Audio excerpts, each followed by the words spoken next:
Buen día, profe. Mi nombre es Bastián Ordone, sección 017D de Sistema de Inyección de Gasolina. A continuación se presentará mi compañero de aquí al lado. Hola, mi nombre es Juan Guillermo López Vega de la sección 026D y voy a presentar a mi compañero de acá abajo. Hola, mi nombre es Rodrigo Eduardo Espinosa Bello, de la sección 017D. Bueno, los temas que mencionaremos en este video será sistema de encendido convencional y sistema de encendido DIS. Los puntos que veremos serán describir el funcionamiento general de cada uno, los componentes o partes del sistema y el diagnóstico que se debe hacer al realizar en un vehículo.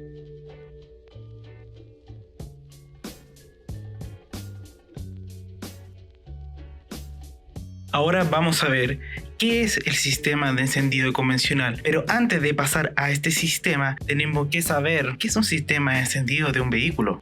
Bueno, en simples palabras, el sistema de encendido de un vehículo es el que otorga la energía para generar la combustión dentro de la cavidad del motor. Comúnmente es otorgada por la chispa eléctrica, porque hay que recordar que para que se produzca la combustión se necesitan tres factores importantes. El triángulo del fuego, en simples palabras. Necesitamos el combustible, energía y el comburente. Una vez sabido esto, ya podemos partir cómo funciona el sistema de encendido convencional de un vehículo. Este sistema de encendido más o menos apareció en los años 30 del siglo XX y venía a reemplazar el sistema de magnetos. La gran característica de este sistema comparado con el anterior es que podía generar una alta tensión y dictar de forma más precisa el momento de llevar esa alta tensión a las bujías para poder generar la combustión dentro del motor. Este sistema funciona en base a elementos mecánicos propiamente de ellos, y lo que hace es tomar los giros del motor y elevar el voltaje de la batería para así poder generar un arco eléctrico lo suficientemente potente, poder ser enviado a nuestra bujía para que estas empiecen la ignición en nuestro motor. A lo largo de este video vamos a explicar punto por punto cómo funciona cada uno de estos sistemas. Ahora vamos a explicar los elementos físicos o las teorías físicas que están implementados en este sistema. Oye, todo muy bonito lo que me estás contando acá en este punto del video, pero me queda alguna duda. ¿Cómo la bobina de encendido puede llegar a elevar el voltaje 1000, 2000, 3000 veces el voltaje de entrada de la batería? Bueno, yo te diría que es bastante simple, en base a la electricidad y el magnetismo, o sea, llamado el electromagnetismo. ¿Cómo funciona esto? Me estás preguntando. Mira, yo te diré, la electricidad y el campo magnético, o incluso el campo eléctrico y el campo magnético, están muy relacionados, ¿ok? Qué bueno que me digas que están casados tanto el campo eléctrico como el campo magnético. ¿Y de eso qué me sirve? Entonces, si yo tomo un cable y lo hago inducir el voltaje de la batería, va a generar un campo magnético, ¿no? Sí, va a generar un campo magnético, pero no es muy potente. Probablemente el cable se te funda por hacer un cortocircuito. Pero si yo te digo, ¿qué pasaría si yo ese cable eléctrico le doy vueltas? Lo hago girar, lo pongo en un tubo y le doy vueltas, harta vuelta, harta vuelta. ¿Qué pasa? Tengo formada una bobina. Ahí tengo mi pequeña bobina. Y ese campo magnético que al principio era débil por tener un cable recto, cada vez que le doy dando más vueltas, lo voy fortaleciendo. Y más, y más, y más, y más, y mucho más. Entonces, al final, bueno, tengo un campo magnético, perfecto. Generé un campo magnético. Pero recordemos que la bobina tiene dos embobinados por dentro. Ya, entonces, ¿qué hacen eso? Bueno, la bobina primaria lo que hace es tomar el voltaje de entrada de la batería y genera un campo magnético. Ya, pero la bobina secundaria, si revisamos su esquema, no está conectado a nada. O sea, está conectado al negativo de la batería, o tierra, mejor dicho, y el otro extremo está conectado a la bujía. Pero recuerda que yo dije que están estrechamente relacionados. Entonces, si me sirve generar un campo eléctrico para generar un campo magnético, también me serviría al revés también. Y eso es correcto.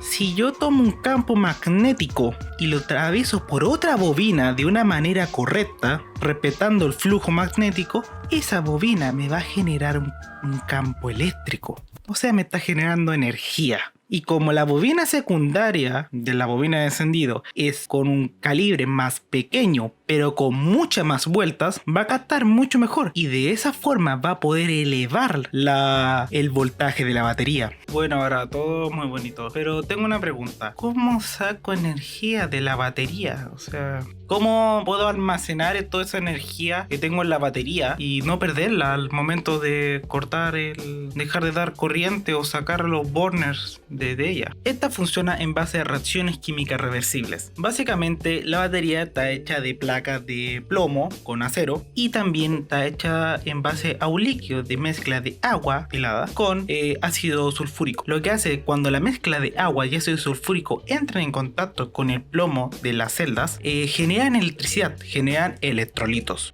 Pero estos electrolitos tienen un límite, por decirlo así. No son eternos. ¿Y cómo lo recargo? Eso aparte cuando yo doy a arrancar el motor y básicamente entra en accionamiento el alternador. Una vez entra en accionamiento el alternador, toda esa energía pasa por la batería y revierte al estado original que estaban todas esas reacciones químicas, y de así puede recuperar todos esos electrolitos perdidos. A continuación vamos a nombrar los componentes que conforman al sistema de encendido convencional de un vehículo de ciclo Otto, los cuales son los siguientes. Todo esto parte de nuestra fuente de energía, la cual es la batería, que ésta provee de corriente eléctrica al motor en sus primeros momentos de funcionamiento y cierra el circuito eléctrico de nuestro vehículo. Para dar partida a nuestro auto tenemos nuestra chapa de contacto. Después pasaremos a la bobina de encendido. Este es un dispositivo de inducción electromagnética y está formada principalmente por dos bobinas de cobre, un núcleo de hierro, relleno aislante, su carcasa,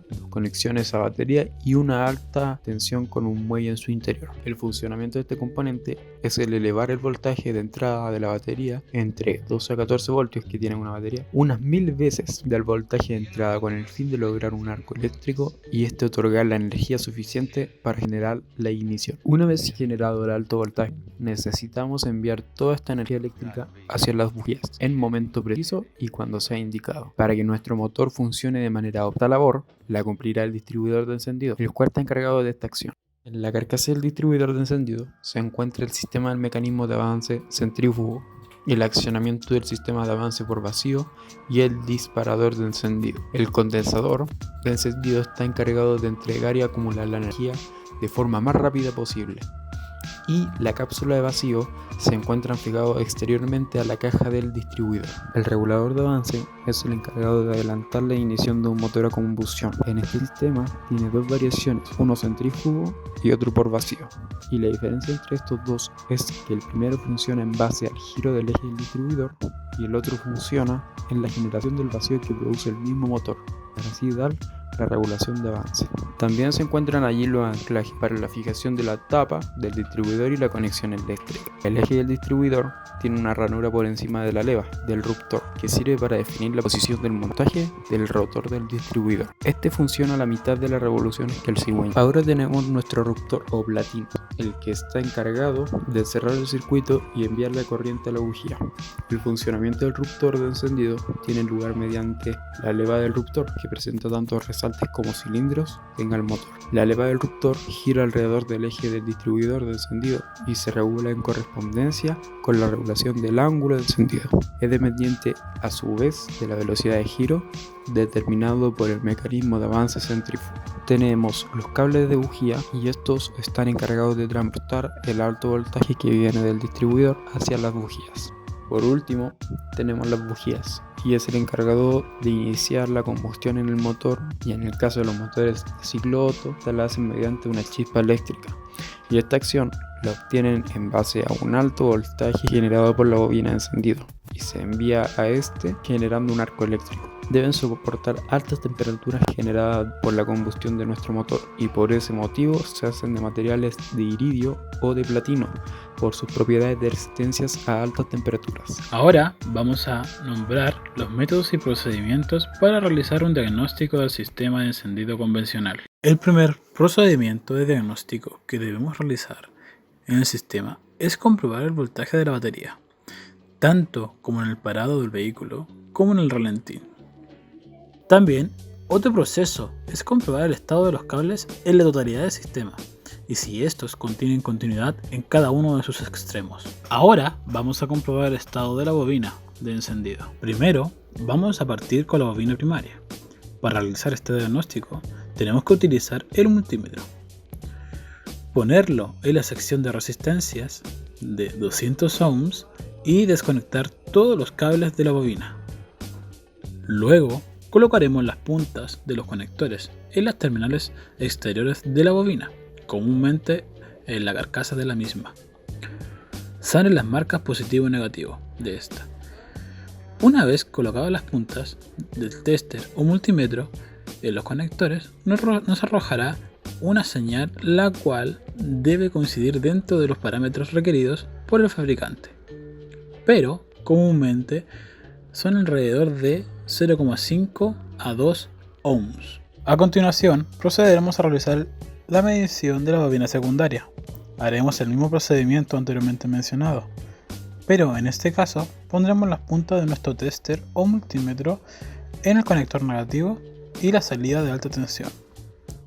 Igualmente los valores que nos arrojen esta misión deberían estar dentro de los parámetros del fabricante. Comúnmente puede estar entre 4 a 7,5 ohms de resistencia. Asimismo, procederemos a comprobar el estado y funcionamiento de las bujías. Primero, procederemos a la extracción de estas mismas, comprobando su estado físico, si tienen algún vestigio de óxido, si están muy negras o tienen algún tipo de líquido o adherencia a ellas. En segundo lugar, comprobaremos la distancia entre sus electrodos. Para eso usaremos feeler, colocando cada línea entre sus electrodos para así sacar su distancia, y esta debe coincidir con los parámetros indicados por el fabricante.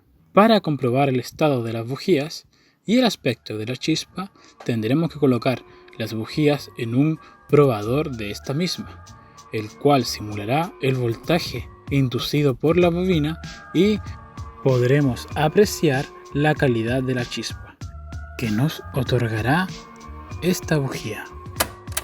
Ahora voy a hacer un pequeño inciso sobre la prueba del arco eléctrico de la chispa de la bujía. Muchas personas con este probador que mostramos en el video dicen que no funciona. Es que no saben la manera correcta de probarlo en sí o cómo comprobar esto de la bujía. Básicamente lo que hay que hacer es seleccionar el voltaje que da la bujía, que está en las predias seleccionadoras. Por ejemplo, si la bobina da 1000 voltios de su salida de alta tensión, habría que seleccionar el probador de bujía en 1000 voltios. Y tenemos que comprobar que el arco eléctrico entre los dos electrodos de la bujía sea lo suficientemente fuerte. No tiene que ser ni muy delgado o genera el arco eléctrico por otro sector que no sea entre los electrodos, significa que esa bujía está defectuosa. También comprobaremos la calidad de la chispa que nos otorgará el distribuidor. Para ello usaremos un probador de chispa que se conecta en un extremo de la bujía y el otro extremo en el cable del distribuidor.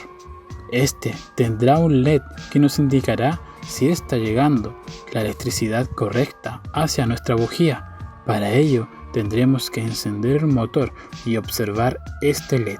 Este procedimiento será con cada una de las bujías que tenga el motor. Ahora pasaremos a los métodos de diagnóstico del distribuidor. Primero, comprobaremos cómo está el estado de la tapa del distribuidor, asegurando que no tenga ni sulfatación ni carbonilla dentro de este.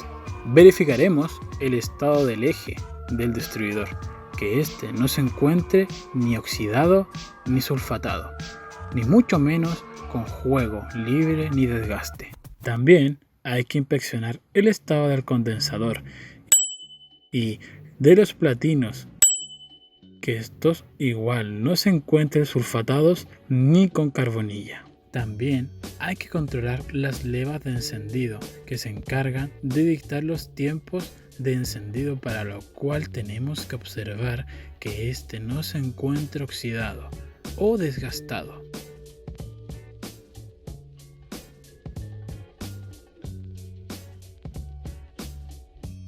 Anteriormente hablamos sobre el sistema de encendido convencional.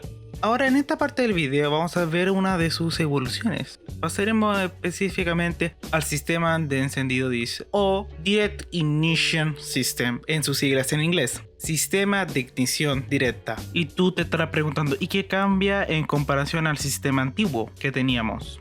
Yo diría bastante. De primero ya no dependemos de sistemas mecánicos como fue el distribuidor. Ahora solo dependemos de sistemas electrónicos, y eso es una clara ventaja. La gran ventaja es que podemos controlar con mucha exactitud, con bastante, el momento de realizar la ignición dentro de la cámara del motor.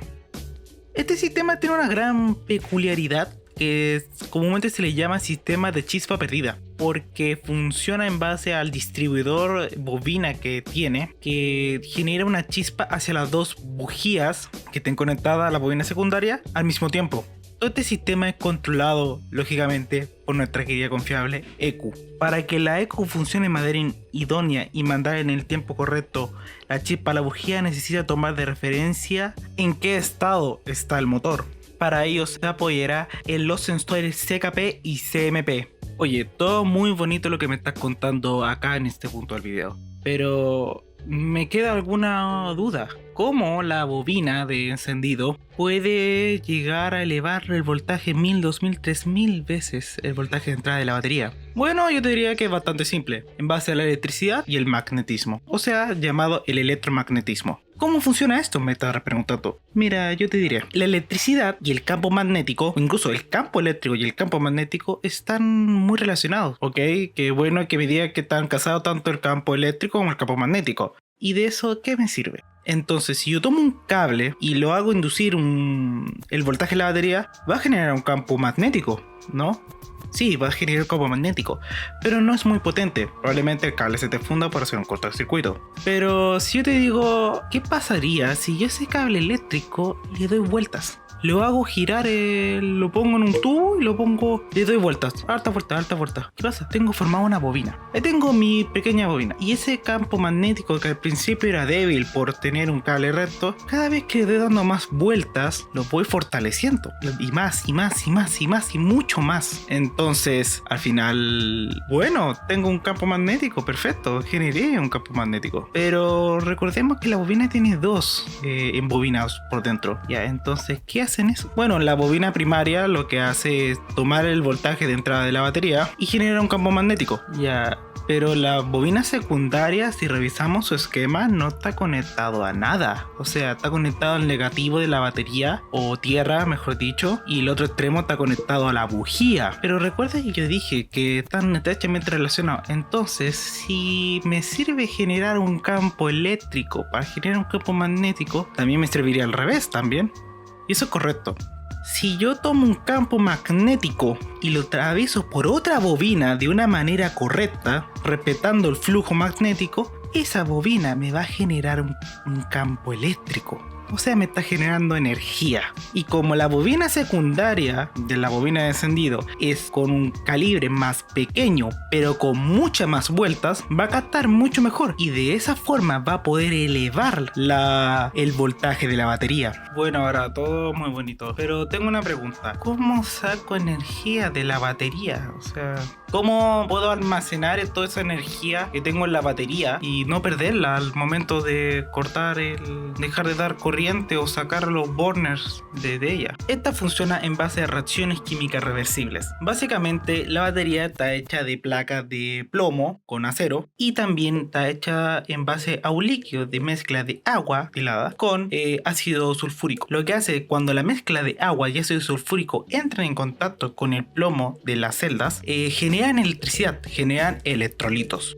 Pero estos electrolitos tienen un límite, por decirlo así. No son eternos. ¿Y cómo lo recargo? Eso aparte cuando yo doy arranque al motor y básicamente entra en accionamiento el alternador. Una vez entra en accionamiento el alternador, toda esa energía pasa por la batería y revierte al estado original que estaban todas esas reacciones químicas, y de así puede recuperar todos esos electrolitos perdidos. El alternador, toda esa energía pasa por la batería y revierte al estado original que estaban todas esas reacciones químicas, y de así puede recuperar todos esos electrolitos perdidos. ¿Recuerdan a dar la explicación de cómo funciona una bobina de encendido y que esta funciona en base a inducción electromagnética? Bueno, para los sensores CKP y CMP existen dos variaciones, una que son de efecto Hall y otra son de efecto inductivo. Esta vez voy a explicar cómo funcionan los sensores CKP y CMP de efecto inductivo. Bueno, básicamente lo que hacen son sensores que generan su propio voltaje. al momento de captar las señales. Todo como lo hacen. Básicamente tienen un embobinado y un imán permanente por dentro. Que lo que hacen es, como el imán está generando un campo magnético, la bobina lo está detectando. Entonces está enviando un voltaje de esta manera. Pero ¿cómo lo sensan? O sea, ¿cómo? Tú me dices, ya, tiene un imán por dentro que es permanente y que siempre está generando un campo magnético. O sea, como un imán de mi casa, de mi refrigerador. La bobina lo que hace es generar un voltaje, pero tiene una condición para generar este voltaje. Necesita un cambio del campo magnético. Entonces, si la bobina está quieta y el imán también está quieto, necesitamos algo que cambie este campo magnético. Y ahí entra nuestra rueda dentada. Esta rueda dentada va a ser una perturbación en nuestro campo magnético que está siendo generado por nuestro imán, o que está siendo emitido por nuestro imán, mejor dicho. Entonces ahí lo tenemos. Nuestro campo magnético está siendo perturbado por nuestra rueda dentada, y a la vez, como está siendo perturbado, este puede cambiar dentro de la bobina y enviar este voltaje a la unidad de control. Bien, pero ¿qué hago con ese voltaje? Bueno, lo que hace la EQ es transformar ese voltaje a corriente, porque llega de corriente alterna, a transformarlo a corriente continua. Y métodos de programación que están por dentro de la EQ en sí, que son mucho más complejos de entender para llegar a una simplificación más de video y logra interpretarlo. ¿Ya? Y para la posición, ¿cómo lo hace? Bueno, exactamente lo mismo, lo únicamente que tiene un pequeño resalte. Entonces eso hace que el cambio sea más lento en ese punto. Y así poder que dice, acá hay me está indicando algo. Entonces depende de cómo esté programado, ahí tienes la posición y la velocidad de lo que tú quieres medir. Ahora te acabo de explicar cómo funciona un sensor inductivo. Pero ¿cómo funciona un sensor de efecto Hall? Mira, yo te acabo de explicar cómo funciona un sensor inductivo. Este consta de un imán permanente y una bobina. Y esta bobina va conectada a la EQ. Ya, pero ¿cómo funciona el sensor de efecto Hall? Te diría que es lo mismo, pero no. Ya, la diferencia es que aquí tenemos un transistor y una bobina. Ya, la bobina es alimentada por la EQ, comúnmente es 5 voltios, y el transistor está preparado para detectar cuando la bobina tiene un cambio en su campo, la fluctuación, lo detecta y envía una señal a la EQ. Por esto el sensor funciona con corriente continua y puede enviar una señal cuadrada, a diferencia de que el sensor inductivo envía una señal sinusoidal.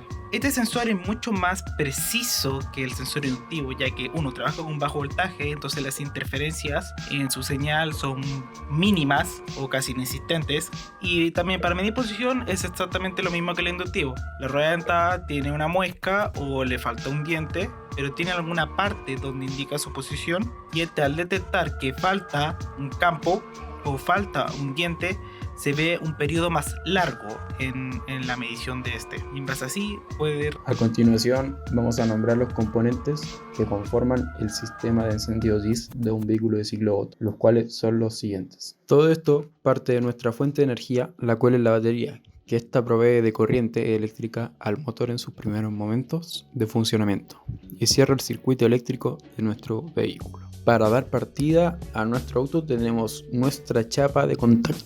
El distribuidor de la bobina DIS es el encargado de enviar el alto voltaje a cada bujía en el momento correcto. A diferencia del sistema convencional, este es comandado por la unidad de control, la cual envía una señal a este componente en el momento idóneo para liberar la alta tensión. Para ello, este sistema cuenta con 3 bobinas, una que es la primaria, que es la encargada de recibir la entrada del voltaje a batería, y 2 secundarias, una conectada con cada bujía. O sea, la primera bobina secundaria está conectada con 2 bujías y la segunda bobina secundaria está conectada con las otras 2 bujías. En caso de un motor de 4 cilindros, estas se van alterando en el momento de enviar la alta tensión hacia las bujías. La EQ es la unidad de control electrónico que regula el motor. Se trata de la matriz de un sistema electrónico compuesto por sensores y actuadores, en la que los sensores informan a la unidad central y esta envía la orden necesaria a los actuadores para transformar dicha información inicial. El sensor CKP o sensor de posición de cigüeñal es el cual determina la posición, como lo dice su nombre, y también la velocidad a la que se encuentra el cigüeñal. Esto lo hace por medio del efecto Hall. El sensor CMP tiene la misma función que el CKP, pero a diferencia de este, se encarga de medir las vueltas del árbol de leva y así también su posición. Tenemos los cables de bujía y estos están encargados de transportar el alto voltaje que viene del distribuidor hacia las bujías. Por último, tenemos las bujías y es el encargado de iniciar la combustión en el motor, y en el caso de los motores de ciclo Otto, esta la hacen mediante una chispa eléctrica, y esta acción la obtienen en base a un alto voltaje generado por la bobina de encendido y se envía a este generando un arco eléctrico. Deben soportar altas temperaturas generadas por la combustión de nuestro motor y por ese motivo se hacen de materiales de iridio o de platino por sus propiedades de resistencias a altas temperaturas. Ahora vamos a nombrar los métodos y procedimientos para realizar un diagnóstico al sistema de encendido DIS. El primer procedimiento de diagnóstico que debemos realizar en el sistema es comprobar el voltaje de la batería, tanto como en el parado del vehículo como en el ralentín. También, otro proceso es comprobar el estado de los cables en la totalidad del sistema y si estos contienen continuidad en cada uno de sus extremos. Por otra parte, ejecutaremos el diagnóstico de la bobina de distribución del sistema DIS. Para ello, mediremos la resistencia de este, pero antes de medir tal resistencia, necesitaremos el esquema eléctrico de la misma bobina. Para ello, localizaremos las bobinas secundarias del componente. Una vez localizadas las bobinas secundarias, procederemos a seleccionar en nuestro multímetro o tester la medición de 200 ohm, colocando las puntas en la bobina secundaria conectada en su salida correspondiente. Esto dependerá del número de cilindros del vehículo y la disposición que esté la bobina secundaria. En caso de la bobina primaria, la conectaremos en el conector que va hacia la ECU.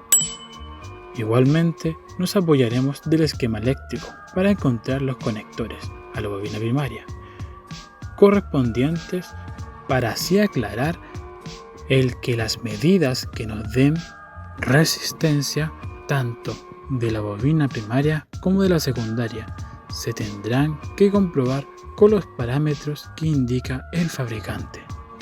Ahora comprobaremos las señales de los sensores CKP y CMP.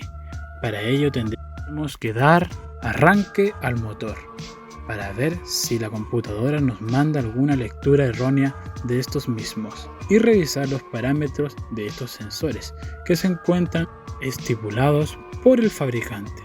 Asimismo, procederemos a comprobar el estado y funcionamiento de las bujías. Primero, procederemos a la extracción de estas mismas, comprobando su estado físico, si tienen algún vestigio de óxido, si están muy negras o tienen algún tipo de líquido o adherencia a ellas. En segundo lugar, comprobaremos la distancia entre sus electrodos. Para eso usaremos filler, colocando cada línea entre sus electrodos para así sacar su distancia, y esta debe coincidir con los parámetros indicados por el fabricante. Para comprobar el estado de las bujías y el aspecto de la chispa, tendremos que colocar las bujías en un probador de esta misma, el cual simulará el voltaje inducido por la bobina y podremos apreciar la calidad de la chispa que nos otorgará esta bujía. Ahora voy a hacer un pequeño inciso sobre la prueba del arco eléctrico de la chispa de la bujía. Muchas personas con este probador que mostramos en el video dicen que no funciona, es que no saben la manera correcta de probarlo en sí o cómo comprobar el estado de la bujía. Básicamente lo que hay que hacer es seleccionar el voltaje que da la bujía, que está en las predias seleccionadoras. Por ejemplo, si la bobina da 1000 voltios de su salida de alta tensión, habría que seleccionar el probador de bujía en 1000 voltios. Y tenemos que comprobar que el arco eléctrico entre los dos electrodos de la bujía sea lo suficientemente fuerte. No tiene que ser ni muy delgado o genera el arco eléctrico por otro sector que no sea entre los electrodos, significa que esa bujía está defectuosa. También comprobaremos la calidad de la chispa que nos otorgará el distribuidor. Para ello usaremos un probador de chispa que se conecta en un extremo de la bujía y el otro extremo en el cable del distribuidor. Este tendrá un LED que nos indicará si está llegando la electricidad correcta hacia nuestra bujía. Para ello tendremos que encender el motor y observar este LED. Este procedimiento será con cada una de las bujías que tenga el motor. Profesor, espero que le haya gustado este video. Nos veremos, no sé, en un próximo futuro y cuídese del coronavirus.